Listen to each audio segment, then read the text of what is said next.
Sallallahu ala Muhammad, sallallahu alaihi wasallam, sallallahu ala Muhammad, sallallahu alaihi wasallam. Dimulai saja. Baik, bismillahirrahmanirrahim. Assalamualaikum warahmatullahi wabarakatuh. Waalaikumsalam warahmatullahi wabarakatuh. Alhamdulillah, nahmaduhu wa nasta'inuhu wa nastaghfir. A'udzubillahi ta'ala min syururi anfusina wa min sayyiati a'malina. Innahu may yahdihillahu fala mudhillalah wa may yudlil fala hadiyalah. Asyhadu an la ilaha illallah wahdahu la syarikalah wa asyhadu anna Muhammadar abduhu wa rasuluh. Allahumma sholli ala sayyidina Muhammad wa ala alihi wa ashabihi asma'in. Amma ba'du. Alhamdulillah, hari ini, pagi ini kita bisa bertemu di cuaca yang cukup sejuk kalau di Jogja, untuk membahas pengendalian diri dan puasa ya dari segi psikologi. Ini dalam rangka menjelang bulan Ramadan tahun ini yang insya Allah semoga saja sudah agak terbuka ya, karena beberapa masjid sudah menyelenggarakan tarawih. Tahun lalu kita masih sangat tertutup, masih terkungkung di rumah semua ya karena masih awal-awal pandemi. Bahasan mengenai pengendalian diri ini seperti yang diminta akan saya coba bahas dari sudut pandang atau dari kerangka teori gitu ya, dari perspektif ilmu psikologi, supaya nanti bisa dijadikan semacam pemahaman yang mudah-mudahan bisa lebih memperdalam pemahaman kita. Karena kalau judulnya pengendalian diri di bulan Ramadan itu, kalau bahasan di masjid-masjid dan sebagainya itu kan sudah sering sekali ya pasti ya. Ini saya akan mencoba memperkenalkan suatu sudut pandang atau kerangka perspektif teoritis ke perilakuan manusia ya. Baik, jadi nanti saya akan share screen sebentar. Ini saya mungkin beri pengantar dulu. Secara psikologis manusia itu memiliki apa yang disebut freedom to choose ya. Dulu mungkin kalau dalam istilah filsafat itu ada independent will, kebebasan untuk memilih ya, kebebasan untuk menentukan apa yang akan dia lakukan. Jadi memutuskan apa yang akan dia lakukan. Jadi manusia itu kebebasan yang dimiliki oleh manusia itu sebetulnya natural ya, alamiah ya. Cuman saat ini banyak kaum liberal gitu ya istilahnya, lalu mengeksploitasi kebebasan itu. Kebebasan itu dianggap sebagai nilai tertinggi dalam kehidupan manusia, padahal itu adalah bekal sebetulnya yang dikaruniakan Allah kepada manusia untuk dimanfaatkan sebaik-baiknya gitu. Nah ini yang mungkin sering kita tidak cukup sadar ya, sehingga sering kita terombang-ambing oleh propaganda tentang kebebasan berekspresi dan sebagainya ya. Jadi kalau ada orang kok memperjuangkan kebebasan itu agak aneh menurut saya secara psikologis. Kenapa? Karena kebebasan itu sudah fitrah ya, sudah diberikan kepada manusia sejak by design begitu ya. Jadi kalau kita lacak dari sejarah manusia itu sendiri, Nabi Adam alaihissalam ya, ketika diciptakan itu tahapannya kan pertama jasadnya dulu ya diciptakan, kemudian ditiupkan ruh sehingga dia memiliki dimensi psikologis ya, kalau dalam bahasa psikologi ini ya. Jadi ruh itulah yang membuat manusia memiliki dimensi psikologis, sementara jasad itu ya dimensi biologis lah begitu ya. Nah kemudian tentu saja psikologis ini termasuk spiritual juga, pokoknya yang gaib gitulah. Kalau jasad itu yang dohir. Nah kemudian Allah mengajarkan tentang nama-nama. Nah itu berarti mulai ditanamkan, diajarkan tentang kecerdasan, ya, tentang ilmu, ya. Karena nama itu sebetulnya adalah sesuatu yang abstrak, ya. Jadi nama itu adalah abstraksi dari alam ini. Kita bisa berkomunikasi tentang alam ini karena ada namanya. Jadi ada pohon, ada batu dan sebagainya. Tapi kalau nggak ada namanya, nggak bisa kita komunikasikan gitu. Sehingga nama ini sebetulnya adalah esensi, foundation, ya, fondasi dari ilmu, dari abstraksi, dari suatu kemampuan kognitif, ya, yang berabstraksi. Nah, setelah itu yang kita semua sudah tahu, tapi belum semuanya apa istilahnya itu menghayatinya sebagai sebuah fenomena kemanusiaan, ya, yaitu ketika Nabi Adam dilarang, ya, untuk mendekati pohon yang disebut pohon koldi, ya. Kalau di Quran hanya disebut pohon itu gitu ya, tapi terus ada tafsir dan sebagainya, pohon buah koldi gitu. Nah, disinilah momentum ketika Nabi Adam atau manusia pertama ini dikaruniai kebebasan, ya. Kenapa? Karena dilarang langsung oleh Allah, tapi dia bisa mendinai, bisa melanggar. Nah, tentu saja di sini ada peran setan, ya. Jadi setan itu memang diciptakan untuk menguji manusia, menggoda manusia, ya. Dan ini yang digoda ini kalau dari kisah Nabi Adam, ya, kalau kita pahami itu adalah kebebasan ini. Jadi ketika setan itu menggoda Nabi Adam, diberi ide-ide atau informasi-informasi bohong, ya, tentang manfaat buah koldi itu. Nah, Nabi Adam karena sudah dikaruniai kebebasan, maka ya dia tertarik gitu oleh godaan, oleh rayuan setan itu, lalu memakan buah koldi gitu ceritanya, ya. Jadi itu adalah the basic foundation of the human freedom, ya. Jadi sebetulnya Allah sudah tahu itu kalau Nabi Adam itu mau melanggar larangan itu. Jadi ini bedanya dengan perspektif dari agama lain, ya. Jadi agama lain kan mengatakan itu dosa besar lah, yang dosa turunan lah dan sebagainya, ya. Sehingga konsep tentang manusia itu sebetulnya sangat berbeda, ya, antara agama Islam dengan agama lain. Kalau dalam agama Islam ada istilah, kalau istilahnya itu kalau dalam agama lain itu disebut sebagai the first sin, ya, atau dosa pertama. Tapi kalau dalam seorang ustadz, ya, ini di Amerika, kebetulan waktu itu saya menonton perdebatan interfaith begitu. Kalau menurut seorang ustadz itu dia menyebutnya ini the first lesson, ya. Jadi bukan the first sin tapi the first lesson. Original sin kalau istilah dalam agama lain itu istilahnya original sin. Jadi dosa asli. Jadi dosa itu ada dosa asli. Kalau dalam perspektif Islam ini the first lesson. Kenapa argumennya kok disebut lesson bukan sin? Karena setelah itu bertobat, ya kan? Nabi Adam itu setelah paham bahwa itu salah langsung bertobat. Itu artinya ada proses belajar di situ.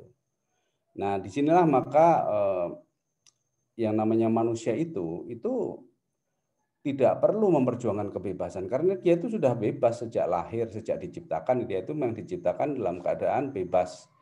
Yang itu membedakan manusia dari malaikat. Kalau malaikat itu tidak bisa mengingkari Allah, tidak bisa melanggar perintah Allah karena memang tidak memiliki kebebasan itu. Jadi malaikat itu sangat taat, ya, pada Allah dan tidak mungkin mengingkari perintah Allah. Tapi manusia diberi kebebasan, dan kebebasan yang paling besar, paling apa istilahnya itu ekstrim itu adalah yang mengingkari penciptanya sendiri itu. Nah, itulah kebebasan manusia yang sangat luar biasa.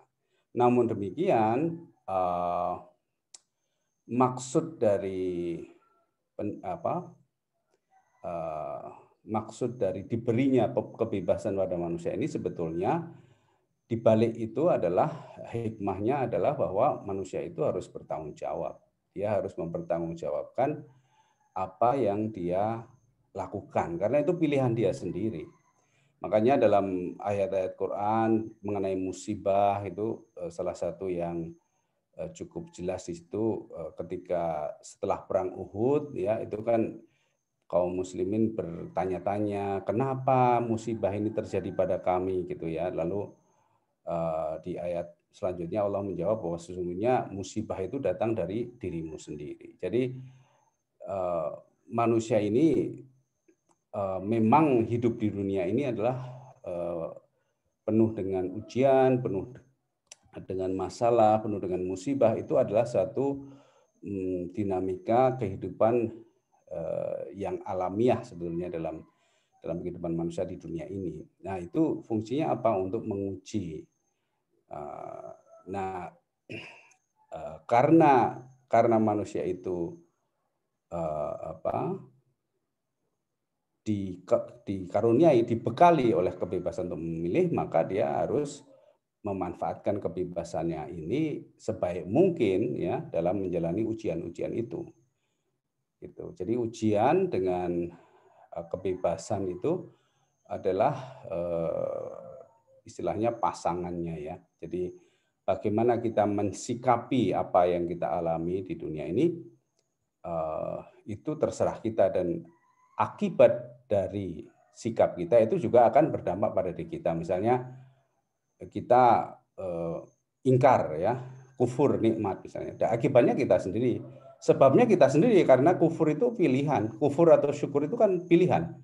Jadi manusia itu boleh peristiwanya sama, kejadiannya sama, baik itu anugerah maupun musibah. Manusia bisa milih dia mau bersyukur atau kufur. Gitu. Nah, akibatnya dia sendiri yang nanggung. Jadi makanya banyak sekali juga ayat-ayat dalam Quran itu yang mengatakan bahwa sesungguhnya manusia itu menganiaya dirinya sendiri dan Allah adalah Maha Pengasih dan Penyayang yang tidak pernah menganiaya hambanya. Sehingga Allah itu Maha penerima taubat. Ya karena taubat itu sendiri juga pilihan. Manusia itu bebas mau bertobat atau tidak gitu. Kalau mau bertobat maka dia akan disambut dengan tangan terbuka ya oleh Allah. Jadi ada hadis atau apa itu yang mengatakan bahwa kalau manusia itu mendekat pada Allah dengan merangkak, maka Allah akan mendekatinya dengan berjalan. Kalau manusia itu mendekati Allah dengan berjalan, maka Allah akan mendekatinya dengan berlari. Itu artinya rahmat Allah itu jauh lebih besar daripada murkanya ya.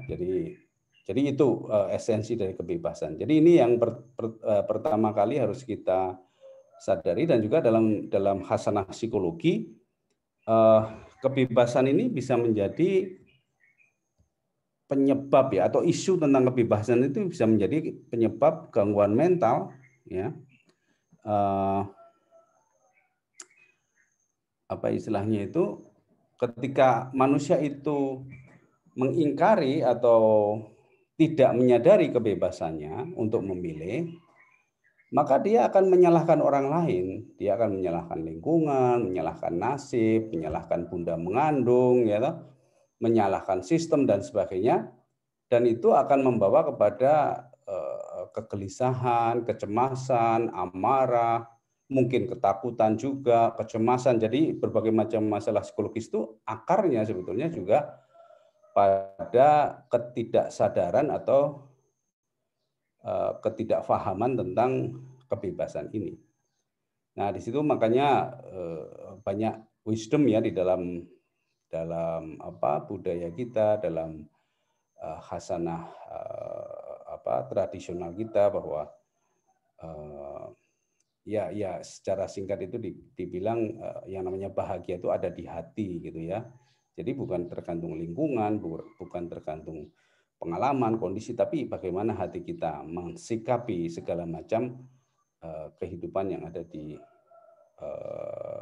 yang kita jalani, yang kita alami ya dalam hidup ini. Nah, itu isu sentralnya ya. Nah, namun kebebasan itu karena kita ini hidup di dunia ini selalu dalam ujian, maka dia tidak berada di ruang hampa. Nah, ini istilahnya. Nah, makanya saya akan share suatu kerangka teoritis bagaimana kita memahami dinamika psikologis ya manusia yang titik sentralnya adalah sebetulnya kebebasan untuk memilih itu. Sebentar. Ini saya tadi sudah nyiapin slide-nya. Baik. Slide saya terlihat ya. Mungkin saya akan langsung ke bagian yang pertama. Oke. Ini di sini digambarkan satu kerangka teori ya. Bentar, ini kok mau di slideshow agak susah sebentar.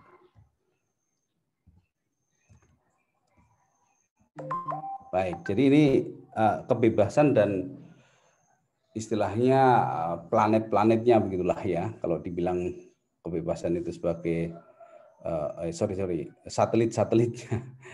Kalau ini bahasa fisika ini. Jadi sentralnya itulah kebebasan untuk memilih atau freedom to choose. Tapi di sekitarnya itu atau dalam konteksnya itu dia ada 4 hal lain ya yang dihadapi manusia dalam kehidupan ini. Yang kita mulai dari bawah ya. Karena ini yang nanti akan kita bahas lebih jauh. Yang disebut sebagai urge ya. Urge itu adalah hal-hal yang sifatnya mendesak. Jadi yang memaksa, seolah-olah memaksa manusia ya. Jadi ini manusiawi begitu ya. Semua manusia itu punya yang namanya urge ya. Mungkin juga bisa dikaitkan dalam konsep agama kita itu seperti hawa nafsu atau syahwat ya. Itu memang ada juga ya. Jadi itu bagian dari kehidupan manusia di dunia ini yang itu bisa mengganggu kebebasan kita ya. Bisa mengganggu kebebasan karena itu punya energi untuk mengarahkan perilaku kita. Nah, kemudian dari lingkungan kita menghadapi 2 macam kekuatan ya, forces ya, yaitu challenge dan insentif ya. Jadi lingkungan itu akan memberi kita 2 hal, yaitu challenge atau insentif. Challenge itu sesuatu yang tidak kita undang tapi minta kita respon gitu, itu challenge ya, secara umum, definisi umum. Tantangan gitu ya. Tantangan itu kan bukan sesuatu yang kita undang, tapi dia tiba-tiba saja kita hadapi dan kita harus merespon. Nah, sementara insentif itu adalah respon dari lingkungan terhadap apa yang kita lakukan. Jadi misalnya ya, kita menolong orang misalnya ya. Lalu orang itu berterima kasih, lalu orang itu mengingat kita, lalu orang itu membalas budi, itu insentif ya. Atau dalam lingkungan kerja kita ya bekerja dengan baik misalnya. Kalau itu yang bahasa awam biasa kita dengar ya, itu mendapatkan insentif kinerja dan sebagainya. Jadi insentif itu segala sesuatu yang merupakan respon dari lingkungan terhadap apa yang kita lakukan. Sementara challenge itu sesuatu yang menuntut kita untuk melakukan sesuatu, ya, tanpa kita undang, gitu. Sehingga makanya challenge itu mengusik ya kebebasan kita karena dia meminta kita untuk mengarah ke sesuatu. Sementara insentif itu mensupport atau mendukung putusan kita atau mengkritik juga bisa. Jadi insentif itu bisa disinsentif juga, artinya merespon secara negatif apa yang kita lakukan, atau feedback misalnya ya, kritik misalnya, itu juga insentif sebetulnya. Karena insentif itu definisinya adalah sesuatu yang merespon apa yang kita lakukan. Nah, kemudian yang keempat, itu yang di atas itu ada yang disebut meaning ya. Nah, meaning inilah sesuatu yang abstrak ya, sesuatu yang muncul melalui proses kognitif berupa perenungan, pemaknaan, penghayatan ya dari apa yang kita alami dalam kehidupan ini, maka muncul meaning. Oke, jadi ini semuanya saling terkait. Kita gambarkan dengan panah-panah gitu ya. Jadi hubungan antara freedom to choose dengan urge itu dua arah ya. Jadi urge itu contohnya yang sehari-hari kita sebut misalnya hawa nafsu atau syahwat itu akan mendorong ya, mendrive ya, menggerakkan kita sehingga kebebasan kita itu lalu bisa ambil alih ya oleh urge ini. Nah, ini yang sering tidak sepenuhnya kita sadari atau banyak orang yang tidak menyadari ini. Jadi banyak orang yang teriak-teriak tentang kebebasan, tapi sebetulnya dia itu hanya menuruti urge-nya. Kenapa bisa dibilang gitu? Karena kadang-kadang mereka berteriak-teriak tentang kebebasan tapi tidak masuk akal, tidak rasional, tidak logis ya. Contoh ya, ini karena ada Pak Dokter ya, banyak dokter mungkin ya di sini. Merokok misalnya ya. Orang itu kan untuk menghentikan rokok itu susah. Padahal dia tahu kalau merokok itu menyebabkan penyakit jantung dan sebagainya ya, paru-paru dan sebagainya. Dia tahu. Jadi secara kognitif, secara logika dia tahu, tapi dia nggak bisa menghentikan. Kenapa? Karena yang lebih kuat urge-nya ini. Yang lebih kuat dorongan urge-nya ini yang itu juga memang istilahnya alamiah sebetulnya ya, itu syahwat, hawa nafsu ya, keinginan ya, dan sebagainya, angan-angan dan sebagainya ya. Nah, contoh yang lain adalah kaum liberal ya, sekarang ini sedang getol-getolnya mereka memperjuangkan kalau istilah softnya itu sexual consent istilahnya ya. Itu sebenarnya free sex sebetulnya. Free sex tapi dibungkus dengan seolah-olah itu sesuatu yang baik ya. Seks yang tanpa kekerasan misalnya gitu ya. Jadi mereka seolah-olah itu memperjuangkan freedom. Tapi sebetulnya itu hanyalah menuruti urge-nya, hawa nafsunya. Karena apa? Karena harus nanti jenis kelamin nggak penting dan sebagainya. Jadi yang penting senang, yang penting bisa menikmati, yang penting. Tapi nggak peduli kalau itu ada penyakit yang menyertainya, tidak peduli kalau itu ada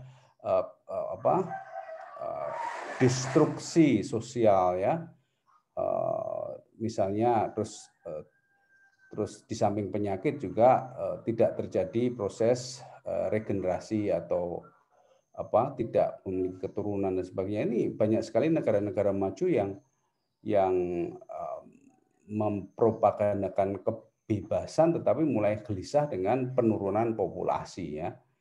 Jadi bahkan dalam satu penelitian ini saya dapat dari guru saya ya, Ustadz Ali ya, sebut saja Ustadz Ali. Beliau mendapatkan video laporan tentang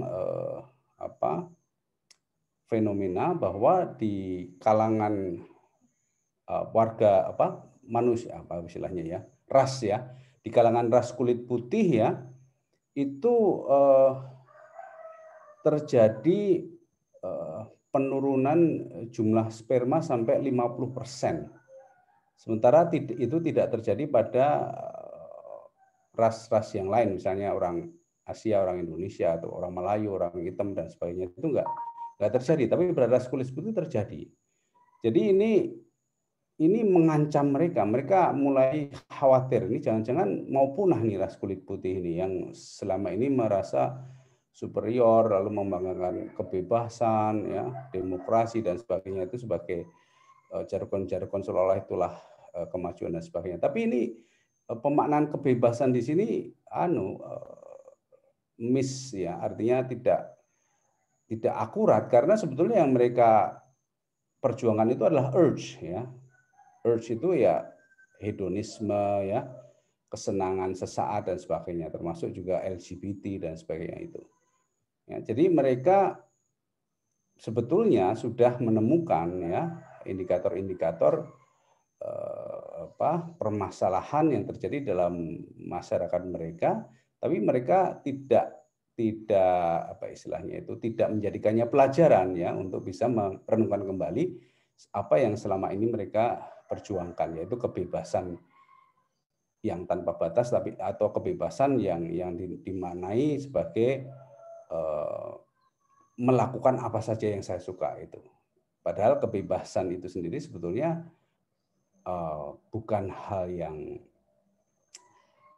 melulu tentang kesenangan, karena dia harus memberikan makna ya, seperti di dalam gambar ini. Kebebasan ini sebetulnya tujuannya kenapa dia dianugerahkan pada manusia, supaya manusia itu bisa menemukan makna ya, bisa mentransformasikan diri untuk bisa memaknai kehidupannya gitu. Nah, untuk bisa manusia itu mentransformasikan diri untuk memaknai pengalaman hidupnya, baik itu anugerah maupun musibah, maka dia harus melakukan yang ini, panah yang ke bawah ini, yaitu kontrol ya, kontrol terhadap urge-nya. Jadi manusia harus menguatkan kesadarannya tentang kebebasannya sebagai kekuatan justru pertama kali untuk mengontrol dirinya sendiri atau mengontrol urge-nya ini. Baru ketika itu dilakukan, maka dia akan bisa mengalami transformasi ke arah meaning. Baru dia bisa faham ya, menghayati arti kehidupan gitu ya, atau makna dari kehidupan ini. Nah, disinilah momentum Ramadan ini adalah melatih kita untuk melakukan itu. Jadi kenapa kita harus berlapar-lapar, berhaus-haus ya di Ramadan ini? Karena lapar dan haus itu adalah sisi bagian dari urge kita yang sering kalau tidak kita sadari, tidak kita latih kebebasan kita untuk mengendalikan itu dituruti terus ya, dimanjakan ya, misalnya apa istilahnya, saat-saat ini ya, beberapa tahun atau dasawarsa belakangan ini ada istilah baru namanya wisata kuliner ya toh. Jadi orang memanjakan mulutnya, perutnya ya, makan di mana-mana. Kemudian dalam YouTube itu juga ada video itu hanya orang makan gitu ya. Ada yang anak saya mengatakan, karena anak saya kan juga generasi milenial gitu ya, jadi akrab dengan sosmed itu, dia mengatakan, kan saya kritik, itu namanya mukbang ya, jadi itu ada orang makan terus di video terus nanti di-share di YouTube gitu. Itu kata anak saya, itu munculnya itu salah satunya adalah karena banyak orang kesepian ya di dunia ini, lalu salah satu yang membuat dia lebih kesepian itu kalau dia makan nggak ada temennya gitu. Nah, lalu banyak orang mengupload orang makan itu jadikan teman waktu makan. Jadi ini agak aneh memang. Ini kalau menurut saya ini penyakit psikologis juga. Jadi orang kesepian, misalnya gini, kalau kita ke restoran itu kan kalau di Indonesia ini hampir 90% atau 95% orang makan di restoran itu mesti bersama-sama.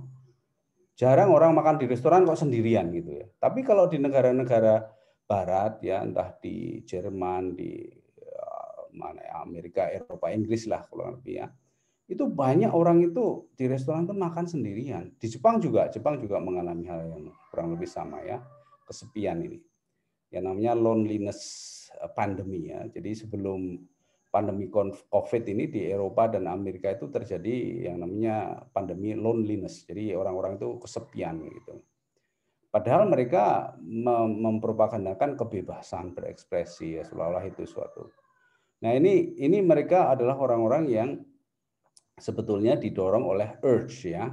Makannya adalah contoh yang simple aja, yang masih ada yang lebih parah lagi ya, terutama terkait perilaku seksual itu luar biasa mengerikannya ya kalau di kehidupan yang liberal itu. Nah, itulah yang mestinya kita kendalikan ya. Jadi pengendalian diri itu sebetulnya kalau dalam bahasa psikologisnya adalah pengendalian urge kita, mengendalikan desakan-desakan yang itu ya cenderung berlebihan ya kalau kita turuti terus. Makanya kita atur ya. Bukan untuk dimatikan, tapi ditata, dikontrol. Makanya di sini bukan dihilangkan atau dihapuskan atau apa, tapi dikontrol ya. Karena itu alamiah juga. Jadi lapar, haus dan sebagainya itu ya, hubungan suami istri itu alamiah ya. Jadi bukan dihilangkan, tapi diatur. Nah, dengan mengatur itu, maka kita akan terbiasa untuk mengendalikan diri. Dan insya Allah kalau kita bisa mengendalikan diri itu dan kita menggunakan melakukan refleksi ya, kontemplasi ya, secara kognitif tadi untuk memahami kehidupan, maka kita akan menemukan meaning. Itulah sebabnya kenapa puasa itu begitu bermakna ya bagi mereka yang menjalankan, karena dia membebaskan diri dari dirinya sendiri ya, dengan mengendalikan dorongan-dorongan, hawa nafsu, syahwat dan sebagainya itu. Nah, itulah esensi dari pengendalian diri, dan kita bisa merasakan itu setiap tahun dalam konteks puasa. Sebenarnya bukan hanya pada waktu puasa ya pengendalian diri, cuman puasa itu suatu disiplin yang harus dilakukan, wajib dilakukan oleh umat Islam agar kita bertakwa ya. Bertakwa itu artinya punya kepekaan ya, punya ketajaman ya, berhati-hati ya. Awareness-nya itu ditingkatkan ya, kehati-hatiannya ya. Sehingga secara ilmiah ya, secara psikologis masuk akal ya, dan bisa difahami bagaimana puasa itu memang memiliki makna yang luar biasa ya terhadap mereka yang melakukannya. Cuman itu tadi, dia harus disertai bukan sekedar lapar dan dahaga saja, tapi harus ada istilahnya itu perenungan, penghayatan ya. Disinilah maka di samping juga hanya menahan lapar dan haus, juga memperkuat ibadah, karena ibadah itulah yang akan memberikan kesempatan bagi kita untuk merenungkan dan menghayati apa yang kita alami dalam kehidupan kita. Nah, adapun challenge dan insentif ini adalah peran lingkungan, dan ini sebetulnya juga terjadi setiap saat. Cuman kalau dalam kasus puasa ini, karena kita fokus ada pengendalian diri, ini ya mungkin hanya sebagai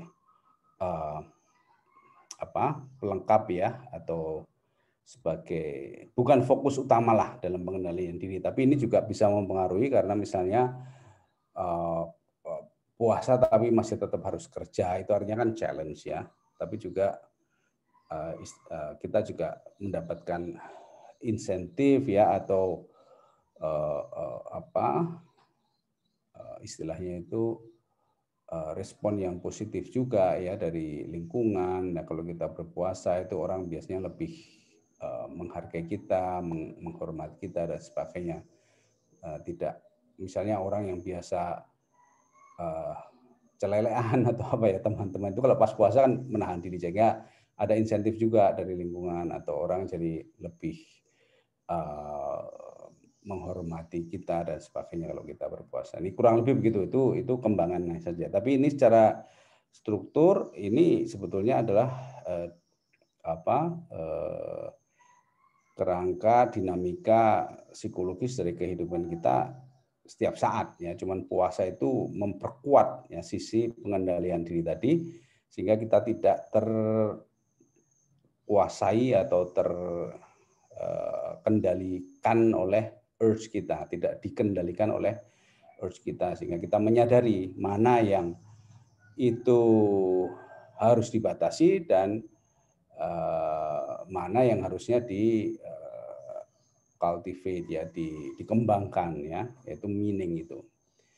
Begitu kurang lebih sedikit ya bahasan tentang sisi psikologis tentang pengendalian diri dan kaitannya dengan puasa. Mungkin nanti kalau ada tanya jawab bisa lebih mendalam. Terima kasih. Wabillahi taufiq wal hidayah. Assalamualaikum warahmatullahi wabarakatuh. Terima kasih Pak Ustadz, Pak Bagus. Baik teman-teman, tadi sedikit cukup banyak kita menerima tausiah dari Pak Bagus. Mungkin ada yang perlu ditanyakan, kami persilahkan.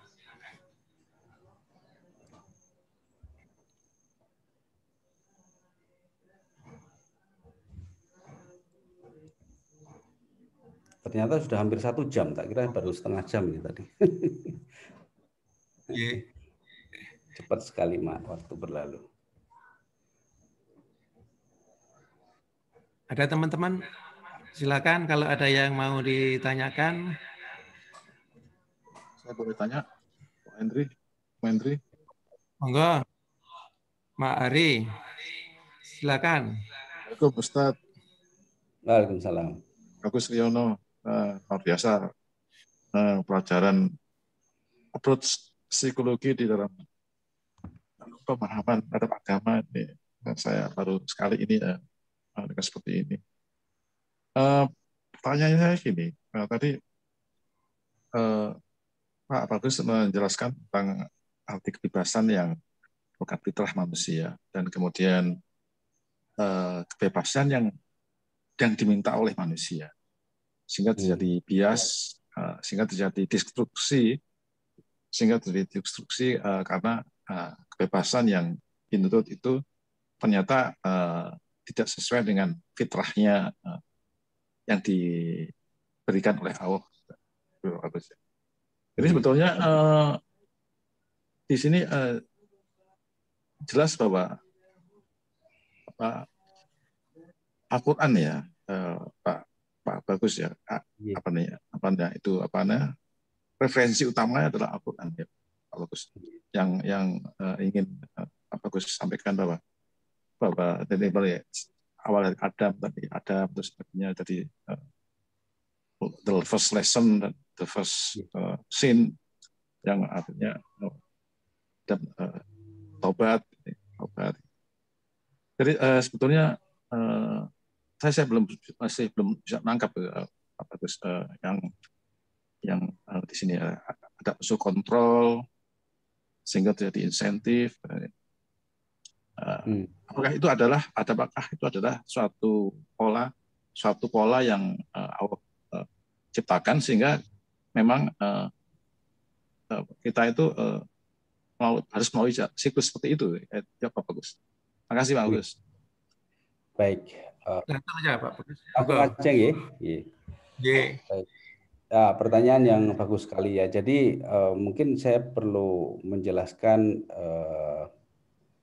apa itu behind the scene-nya, Jadi tadi ketika saya mencoba menyitir Al-Qur'an tadi, itu saya menyajikan apa yang disebut ayat-ayat hauliyah ya. Jadi ayat hauliyah ini kan hal-hal yang sudah disampaikan di Quran. Sementara yang dari psikologi tadi itu sebetulnya itu adalah ayat-ayat hauniyah. Jadi itu juga hasil dari penelitian. Jadi sebenarnya ini adalah disertasi saya ya. Jadi tentang motivasi gitu. Dan itu saya konstruksi berdasarkan penelitian-penelitian di dalam psikologis yang selama ini sudah sejak sejak psikologi barat atau modern ini berkembang itu topiknya kurang lebih seperti itu gitu. Makanya istilah-istilahnya saya menggunakan istilah masih bahasa Inggris dan sebagainya karena untuk merepresentasikan literatur-literatur dalam psikologi. Nah, sementara artinya apa? Artinya bahwa ada keselarasan sebetulnya ya dalam ayat-ayat hauliyah dan kauniyah ini kalau kita bisa mencermatinya, menghayatinya, dan mengintegrasikannya sedemikian rupa sehingga di sana tidak terjadi dispute ya, tidak terjadi perselisihan ya. Nah, tentu saja pertanyaannya tadi mungkin saya tidak langsung menjawab pertanyaan, tapi ini menjelaskan bagaimana proses pemikiran dan proses pemahaman yang saya sajikan di sini.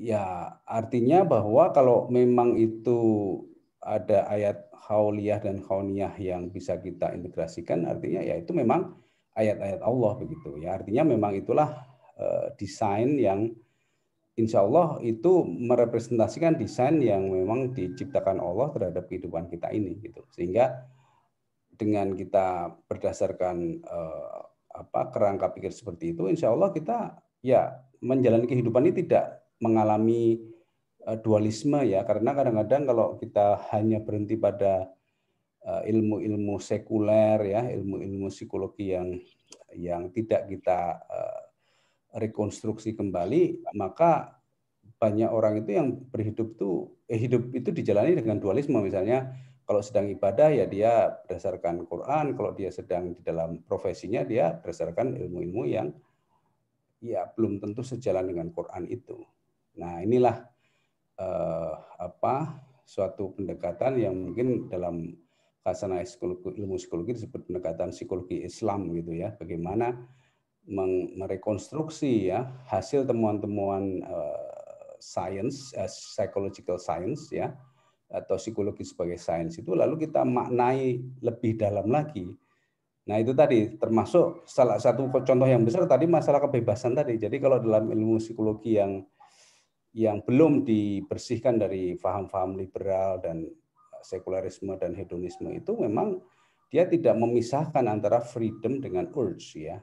Jadi menganggapnya itu satu hal yang sama sehingga mereka tidak cukup jeli ya untuk bisa membedakan mana yang freedom, mana yang urge. Tapi tidak semua, karena penelitian tentang otak ya yang cukup populer di TED Talks ya, itu tokohnya namanya Lisa Feldman Barrett, itu seorang ahli neuropsikologi ya. Itu dia berani mengatakan sesuatu yang tidak mengikuti mainstream ya. Jadi kan selama ini kalau orang bicara otak itu seolah-olah otak itu yang mengendalikan perilaku kita, semuanya ditentukan oleh otak dan sebagainya. Tapi ini ahli ini bilang otak itu sebetulnya hanya suatu alat yang mereka itu terintegrasi ya, dan apa yang terjadi dalam otak itu diperintah oleh diri kita gitu. Artinya ada sesuatu yang memerintah otak, itu bukan otak ini yang menjadi sumber ya. Nah, kesimpulannya menarik bahwa karena apa istilahnya itu karena itu ya, oleh karena itu maka sebetulnya kalau kita belajar otak itu pesannya itu adalah supaya kita itu bertanggung jawab gitu, karena otak kita itu kita yang menyuruh gitu, sehingga kitalah yang harus bertanggung jawab, jangan menyalahkan otaknya gitu maksudnya gitu kurang lebih ya. Tapi ya tentu saja dia punya penjelasan yang lebih detail dan lebih komprehensif. Saya hanya mengambil kesimpulannya di sini. Artinya apa? Artinya bahwa kalau kita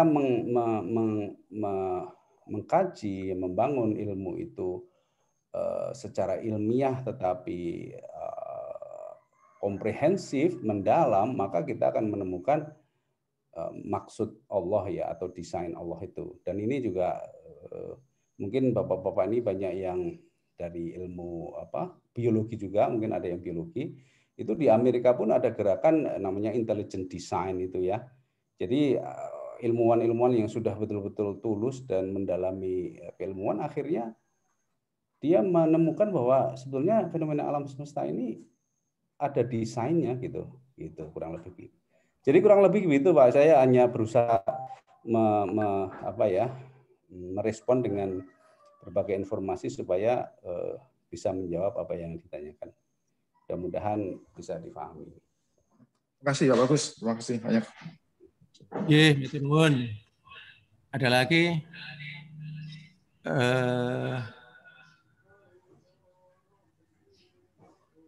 Kalau nggak ada, mungkin kita tutup.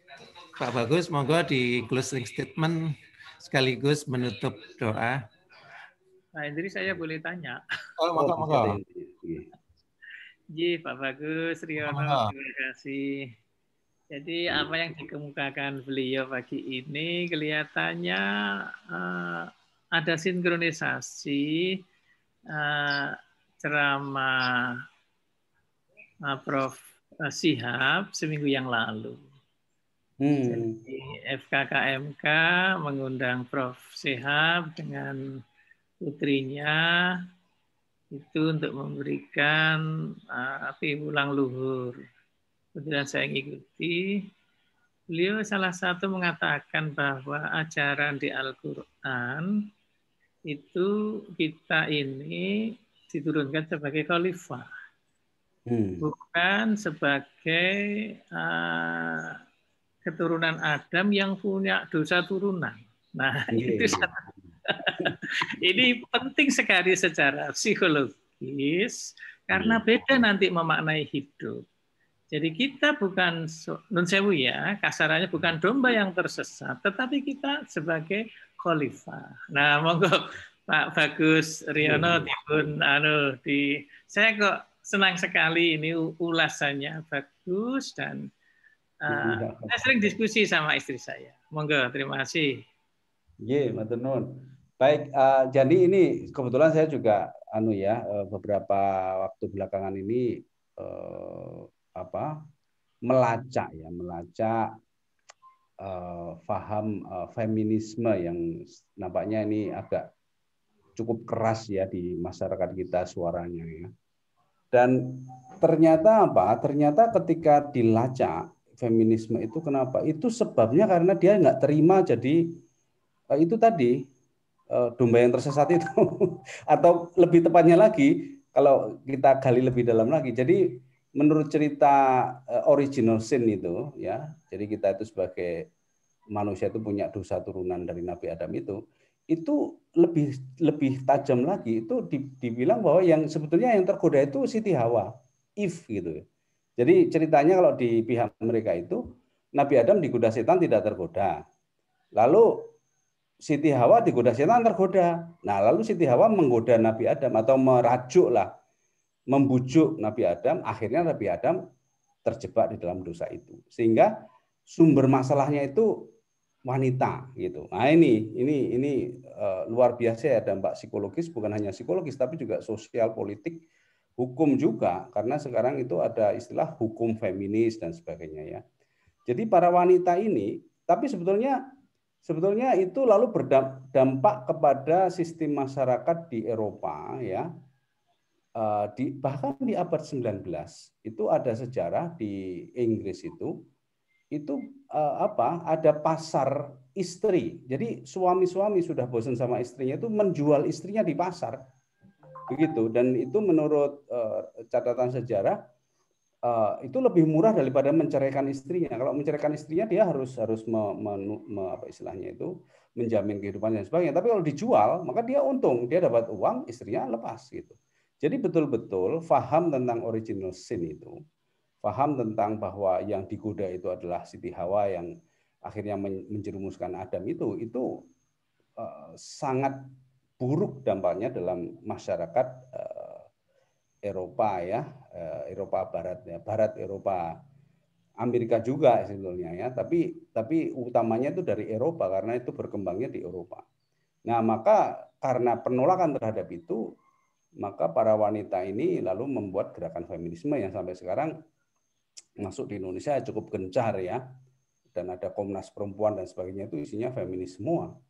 Lalu malah ada yang membuat aliran baru feminis Muslim. Nah, itu nggak masuk akal karena dia dasarnya dari kesalahan pemahaman tentang original sin yang di Islam sebetulnya tidak seperti itu, tapi lalu mereka mau masuk ke Islam lalu mau mengoreksi Al-Quran. Nah, ini luar biasa ini. Jadi dampak psikologi, sosial, politik, hukum ya Bahkan apa ini kalau sudah mulai mengotak-atik agama ini berarti sudah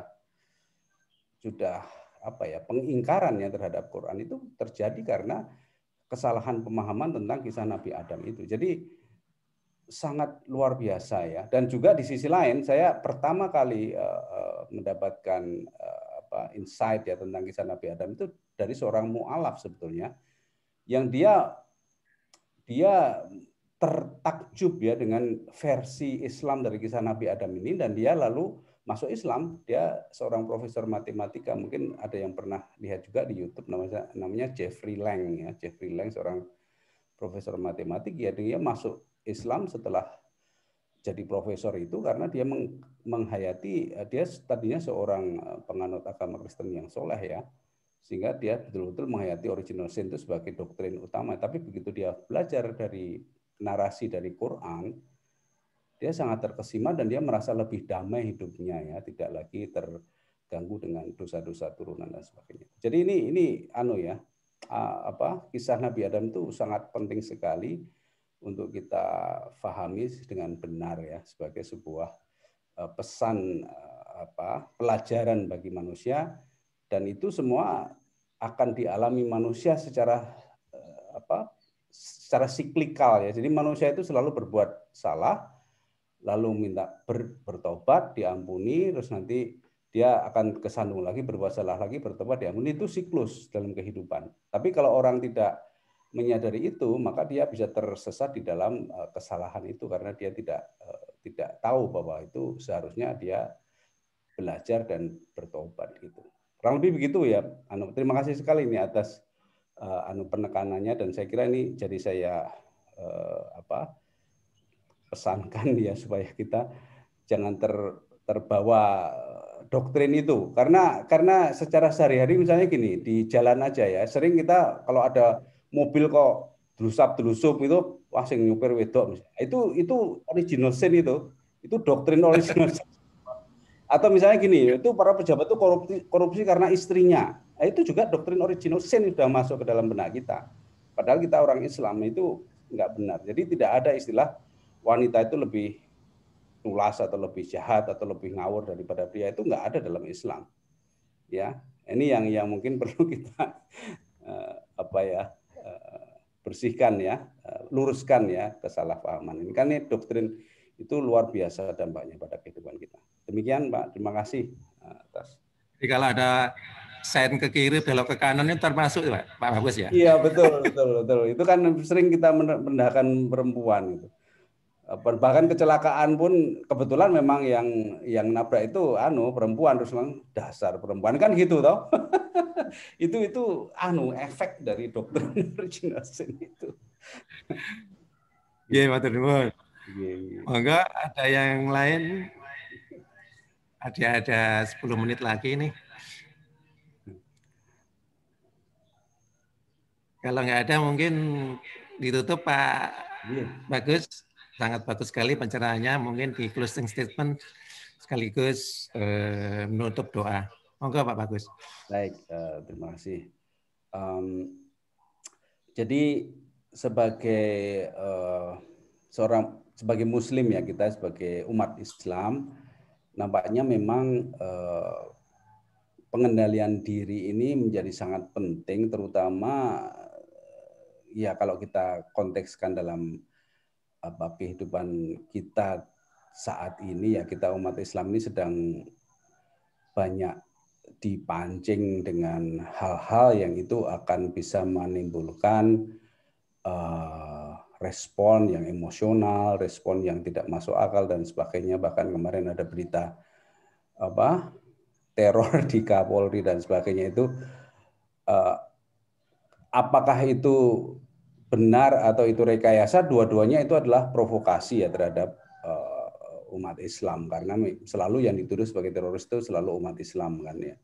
Makanya umat Islam itu harus berpikir lebih jernih, berpikir lebih mendalam, lebih ilmiah ya, karena sebetulnya Al-Quran, agama kita itu sangat agung ya, sangat mulia dan sangat powerful sebetulnya ya untuk sebagai sumber inspirasi. Jadi kita jangan sampai terombang-ambing oleh isu-isu kekinian yang itu sebetulnya bisa jadi ujian ya, mungkin ujian kesabaran, ujian tentang rasionalitas kita ya, supaya kita tidak mudah terombang-ambing oleh isu.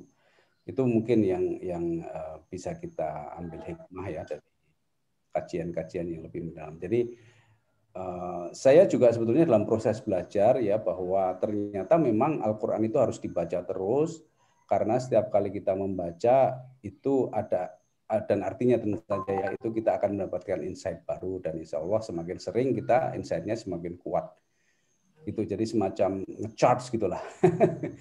Saya kira itu ya sebagai penutup ya, supaya kita insya Allah lebih meningkatkan diri pada Allah, lebih meningkatkan keimanan, tapi itu juga berarti meningkatkan ilmu kita sehingga bisa memahami kehidupan ini lebih meaningful gitu.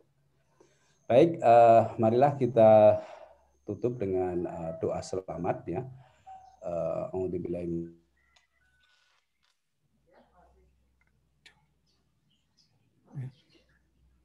Oh, Pak Ustadz tema.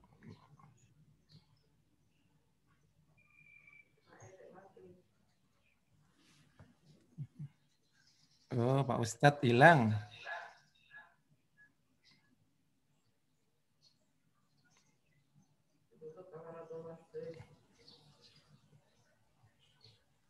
Ada rekamannya, Andri, nanti kan bisa ya lewat rekaman.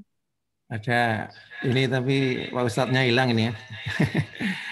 Baik, teman-teman, kita tutup aja. Saya tidak tahu apakah Pak Ustadz mau masuk lagi, karena sampai sekarang belum ada tanda-tanda akan masuk. Kita tutup saja ya pada pertemuan kali ini dengan bersama-sama mengucapkan hamdalah. Tapi sebelumnya kita tutup dengan doa kafaratul majelis. Subhana Allahumma wa bihamdika astaghfirullahaladzim.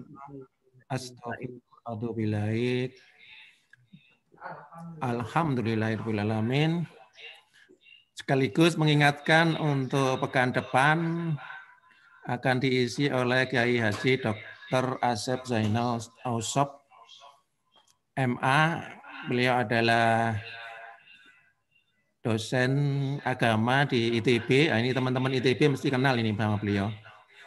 Dan juga pengurus Masjid Salman ITB. Monggo yang ada waktu pekan depan kita bergabung lagi. Baik, apabila ada yang kurang berkenan pada pagi hari ini, kami mohon maaf. Bila taufiq wa hidayah. Assalamualaikum warahmatullahi wabarakatuh. Kalau mau masuk ngobrol, monggo di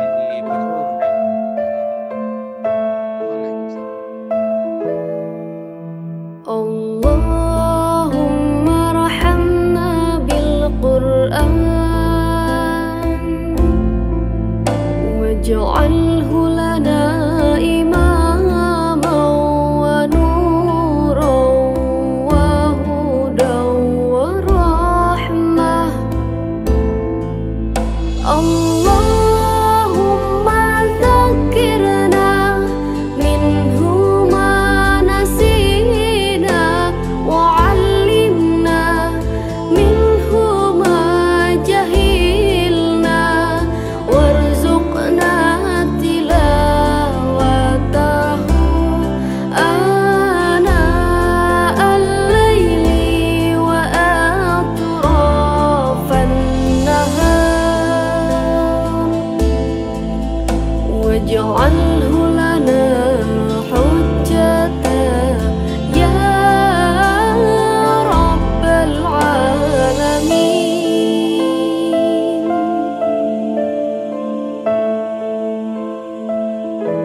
Allahumma rahamna bil Qur'an waj'al